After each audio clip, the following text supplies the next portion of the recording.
Donald Trump চিরকালে আমি মনে করি যে একটা উন্মাদ, পাগল, পাড়ার গুন্ডাদের চাইতেও খারাপ। শুভেন্দু অধিকারী যেমন ছোটোবেলা থেকে বলছেন উনি মুখ্যমন্ত্রী হয়ে গেছেন, উনি যে হতে পারেন, উনি যে কাঁথির বাড়িতেই এখনও থাকেন, সেটা যেমন উনি বুঝতে পারেন না, তেমনি ডোনাল্ড ট্রাম্পও বুঝতে পারছেন না যে তেহরানের যে শাসক তাকে উনি পরিবর্তন করতে পারেন।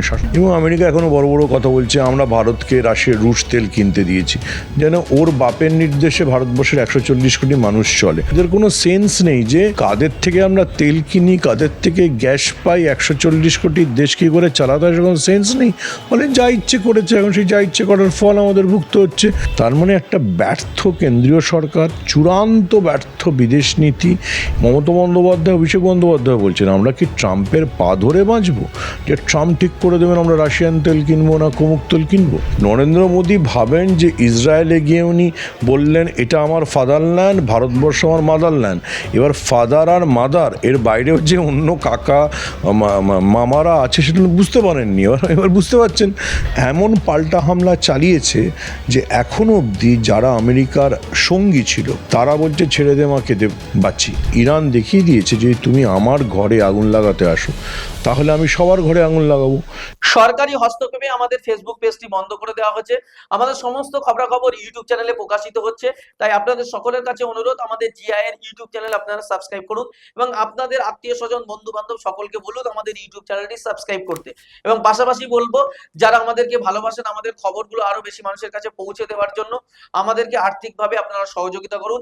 স্ক্রিনে যে কিউআর কোড দেওয়া আছে সেখানে স্ক্যান করে আপনারা আপনাদের যতটুকু সাধ্য যে যা পারবেন আর্থিকভাবে সহযোগিতা করে আমাদের পাশে দাঁড়ান।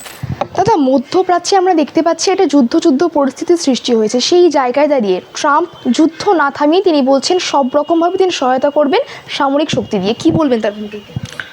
পাড়ার যে ছেনো গুন্ডা হয় না, যারা বেপাড়ায় গিয়ে লোকজন তুলে আনে, তোলাবাজি করে, ট্রাম্প তার চাইতেও খারাপ। ভেনেজুয়েলা থেকে মাদুরোকে তুলে এনেছেন যেন ওনার বাপের সম্পত্তি ছিল। এখন মনে করছেন যে ইরানটা ওনার মানে খেলার মাঠ, উনি ইরানে লোক পাঠাবেন, ইত্যাদি করবেন। উনি এবং নেতানিয়াহু দুই যুদ্ধ উন্মাদ, একটা গাজায় গণহত্যার দায় দুষ্ট আর একটা পাগল গুন্ডা।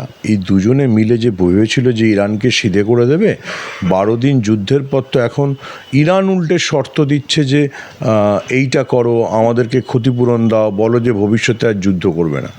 ডোনাল্ড ট্রাম্প চিরকালে আমি মনে করি যে একটা উন্মাদ, যৌন উন্মাদ, পাগল, পাড়ার গুন্ডাদের চাইতেও খারাপ। এখন দেখা গেল উনি সেটাই। এটা দুর্ভাগ্যের কথা যে পশ্চিমবঙ্গের কিছু বিজেপি নেতারা ডোনাল্ড ট্রাম্পকে নিজেদের হিন্দু উদ্ধারকর্তা ভেবেছিলেন, তারা এখন কী ভাবছেন আমি জানি না। কিন্তু ডোনাল্ড ট্রাম্প যে পাড়ার গুন্ডাদের চাইতেও খারাপ এবং ছেনগুন্ডাদের মতো ইরানে ঝামেলা করতে গিয়ে নিজের মুখ পুড়িয়েছেন, সেটা তো এখন বোঝা যাচ্ছে। দেখুন, উনি শান্তি আলোচনার মধ্যে ইরান আক্রমণ করেছিলেন, ইরান তার জবাব দিয়েছে। ইরানের সর্বোচ্চ নেতা নিহত হয়েছেন এটা ঠিক, কিন্তু ইরান মাথা নোয়ায়নি। সবচেয়ে বড় যেটা সংকট হয়েছে, ইরান দেখিয়ে দিয়েছে যে তুমি আমার ঘরে আগুন লাগাতে আসো, তাহলে আমি সবার ঘরে আগুন লাগাবো। ইরান দুবাই, কাতার, ওমান সব জায়গায় পাল্টা হামলা চালিয়েছে মার্কিন বিমান ঘাঁটি বা নৌঘাঁটির উপর। এখন ডোনাল্ড ট্রাম্প কী করবেন? ডোনাল্ড ট্রাম্প বলছেন আমরা জিতে গেছি। এটা হচ্ছে যে পাড়ায় কিছু লোক ম্যাচ খেলতে আসতো না, যারা ম্যাচ শেষ হওয়ার আগেই নিজেদের স্ট্যাম্প তুলে নিয়ে গিয়ে বলতো জিতে গেছি। ওনার অবস্থা ওই রকম। কিংবা যারা ওই লুডোর বোর্ডে হঠাৎ করে লুডো উঠলে দিয়ে বলে মা আমি জিতে গেছি। উনি যে কী করেন, পাগল না মানে ছাগল, মানে ডোনাল্ড ট্রাম্প সেটা বোঝা মুশকিল। কিন্তু এটা সত্যি কথা যে ইরানকে এমন শিক্ষা দিয়েছে যে 12 দিনেও যুদ্ধ শেষ হচ্ছে না, বরং ইরান এখনও অপেক্ষা করে আছে তার সমস্ত ক্ষেপণাস্ত্র, তার সমস্ত দ্রোণ নিয়ে। আপনি যদি মার্কিন বিদেশ সচিব মার্কো রুবিও স্টেটমেন্ট দেখেন, এতদিনে তিনি স্বীকার করছেন যে ইরান রোজ 100টা ওই ধরনের মিসাইল বানাতে পারে, আর ওনারা মাত্র 5-6টা ইন্টারসেপ্টর মানে মিসাইল আটকানোর জন্য যন্ত্রাংশ বানাতে পারেন। তাহলে এত যে বাতেলা, এত লম্বা কথা ইত্যাদি করব, তাহলে কি হলো? তার মাঝে আবার ইরানেটাকে ধর্মযুদ্ধ বলবার চেষ্টা করেছিল, মানে ওনারা খ্রিস্টান সুপার পাওয়ার আর এরা মুসলিম দেশ, সেটারও একদম মানে বেটে দিয়েছে তেহরান। এমন পাল্টা হামলা চালিয়েছে যে এখনও অবধি যারা আমেরিকার সঙ্গী ছিল, আমি আবার রিপিট করছি, কাতার, দুবাই, ওমান, তারা বলছে ছেড়ে দে মাকে দে বাঁচি। তো এই মানে এই আপনি ডোনাল্ড ট্রাম্পকে কী বলবেন, পাগল অথবা উন্মাদ ছাড়া? ডোনাল্ড ট্রাম্প মনে করছেন যে তিনি জিতে গেছেন, কিন্তু কোথাও গিয়ে দেখা যাচ্ছে যে আমেরিকার অবস্থাই তো একেবারে খারাপ হয়ে পড়েছে। কারণ 24 ঘন্টায় তাদের রোজ যে খরচা হচ্ছে ইন্ডিয়ান কারেন্সিতে সেটা হচ্ছে 12,000 কোটি টাকা। সেই জায়গায় দাঁড়িয়ে দেখা যাচ্ছে আমেরিকার সাধারণ মানুষদেরকে ঋণ বৃদ্ধি করা হয়েছে, সেক্ষেত্রে তাদের শিক্ষা ব্যবস্থা এবং স্বাস্থ্য মৌলিক ক্ষেত্রগুলির উপরে চাপ পড়েছে। সেই জায়গায় থেকে ডোনাল্ড ট্রাম্প কি এখনও পর্যন্ত তার সামরিক শক্তি প্রদর্শনেই সহায়তা করবেন নাকি কোনো পরিবর্তন করবেন? দেখুন, এটা একটা মানে মানসিক অসুস্থতার বিষয়ের মতো। ডোনাল্ড ট্রাম্প, নরেন্দ্র মোদী, শুভেন্দু অধিকারী একইভাবে ভাবেন। শুভেন্দু অধিকারী যেমন ছোটোবেলা থেকে বলছেন উনি মুখ্যমন্ত্রী হয়ে গেছেন, উনি যে হতে পারেন, উনি যে কাঁথির বাড়িতেই এখনও থাকেন, সেটা যেমন উনি বুঝতে পারেন না, তেমনি ডোনাল্ড ট্রাম্পও বুঝতে পারছেন না যে তেহরানের যে শাসক তাকে উনি পরিবর্তন করতে পারেন। শাসন পরিবর্তন করতে গেলে দুটো জিনিস করতে হয়। এক হচ্ছে যে স্থলপথে মানে স্থলসেনাকে পাঠাতে হয়, তার সাহস ডোনাল্ড ট্রাম্পের নেই। মানে আকাশপথে যুদ্ধ করতে গিয়ে ইতিমধ্যে আমেরিকার 6 জন মারা গিয়েছেন। ফলে আমেরিকার বডি ব্যাগস দিতে পারবে না। এবার আমেরিকা ভাবছে যে লিবিয়ার মতো ইরানকে টুকরো টুকরো করে দেবে, এপাশ থেকে কুর্দদের মদত দেবে, ওপাশ থেকে অমুকদের মদত দেবে। অত সহজ নয়। ইরানের মানে পশ্চিমী দেশগুলোর সাথে লড়াই করার ইতিহাস অনেক পুরনো। এতটাই পাল্টামার খাচ্ছেন আমেরিকা যে আবারও বলছি যে আমেরিকা এখনও অবধি তার যে বন্ধু রাষ্ট্ররা তাদেরকেই রক্ষা করতে পারছে না। তেল আটকে গেছে এবং আমেরিকা এখনও বড় বড় কথা বলছে, আমরা ভারতকে রুশ তেল কিনতে দিয়েছি, যেন ওর বাপের নির্দেশে ভারতবর্ষের 140 কোটি মানুষ চলে। ডোনাল্ড ট্রাম্পের ওপর যেন ভারতবর্ষের ভাগ্য নির্ধারণ করে আছে। আবারও বলছি, ডোনাল্ড ট্রাম্প ছাগল না পাগল না ওই টলিউডের সিনেমায় দেখানো পচা ভিলেন, সেটা সত্যি বোঝা মুশকিল। আর ভারত কি ভূমিকা নিচ্ছে বলে মনে হচ্ছে নরেন্দ্র মোদীর যে কূটনৈতিক? দেখুন, নরেন্দ্র মোদী এবং জয়শঙ্কররা প্রথমে কূটনীতিতে একদম মানে লেবড়ে নিজেদের মুখ পুড়িয়ে সব শেষ করেছিল। ইরান আমাদের বহু পরীক্ষিত বন্ধু। ইরানে আমাদের একটা বন্দর আছে, চাবাহার বন্দর, যেটা আমরা তৈরি করেছি।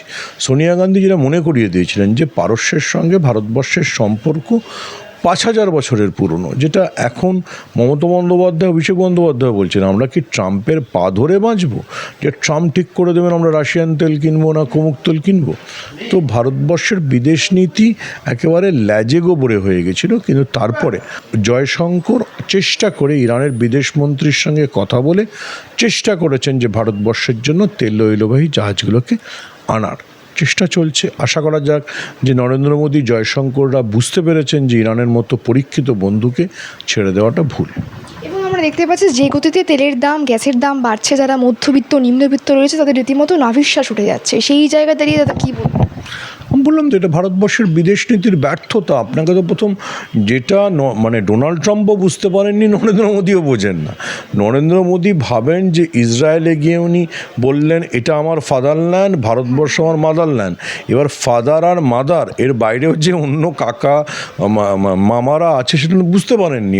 এবার বুঝতে পারছেন যে ইসরায়েল তো ওনাকে তেল দেবে না, তেল দেবে তো এই পশ্চিম এশিয়ার মুসলিম দেশগুলি। ওনার ভারতবর্ষে মুসলিম বিদ্বেষী রাজনীতি করতে গিয়ে উনি ভেবেছিলেন মুসলিম দেশগুলোকে চটালে ওনার হয়ে যাবে। এবার উনি বুঝতে পারছেন যে ইসরায়েল না হয় একটা হাইফা বন্দর ওনার পেয়ারের আডানিকে দিয়েছে, তাতে ওনার খুব আনন্দ হয়েছিল। কিন্তু এবার ইরান যদি হরমুজ প্রণালী আটকে দেয় তাহলে যে তেল আসতে পারবে না, তেল না আসলে যে গ্যাসের কী অভাব হবে সেটা তো উনি বুঝতে পারেননি। তারপর ওনার মন্ত্রী সেই মন্ত্রী হরদীপ সিং পুরী, তিনি তো এপস্টিন ফাইলে নিজেই অভিযুক্ত, যেটা মমতা বন্দ্যোপাধ্যায় বলছেন।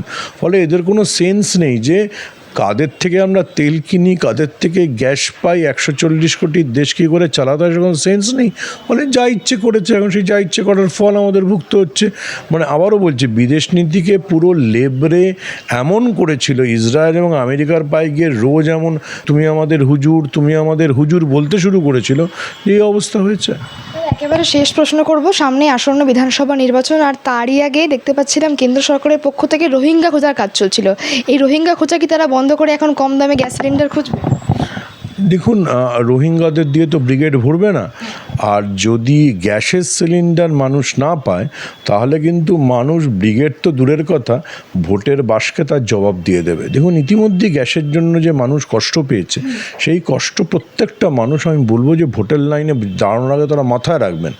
প্রথমত মানুষকে উনি লাইনে দাঁড় করিয়েছেন সারের জন্য, তারপরে এখন লাইনে দাঁড় করাচ্ছেন গ্যাসের জন্য। তার মানে একটা ব্যর্থ কেন্দ্রীয় সরকার, চূড়ান্ত ব্যর্থ বিদেশ নীতি এবং চূড়ান্ত মিথ্যে কথা। ভারতবর্ষে নাকি রোহিঙ্গা মানে মানে পশ্চিমবঙ্গে নাকি বেরোলেই রোহিঙ্গা দেখা যাচ্ছে। যেমন জ্ঞানেশ কুমারকে জিজ্ঞেস করা হয়েছে, তিনি নেক্সট কোশ্চেন বলে এড়িয়ে গেছেন, ফলে জ্ঞানেশ কুমারের জ্ঞানে রোহিঙ্গা বেরোয়নি। এবার নরেন্দ্র মোদী এমনিতেই ভুলভাল বলেন, তারপরে শনিবার কলকাতার সভায় আবার মানে বঙ্কিম দা বলবেন না রবীন্দ্রনাথ সান্যাল বলবেন, কি যে বলবেন আমরা তো জানি না। ফলে আমার মনে হয় রোহিঙ্গা না খুঁজে উনি যেন দেশটাকে একটু সুন্দর সুষ্ঠুভাবে চালান, না ভাবেন এটা যে মুসলমান মানেই শত্রু। এই শত্রুতা করতে গিয়ে গ্যাসের দাম তেলের দামে জায়গা গেছে।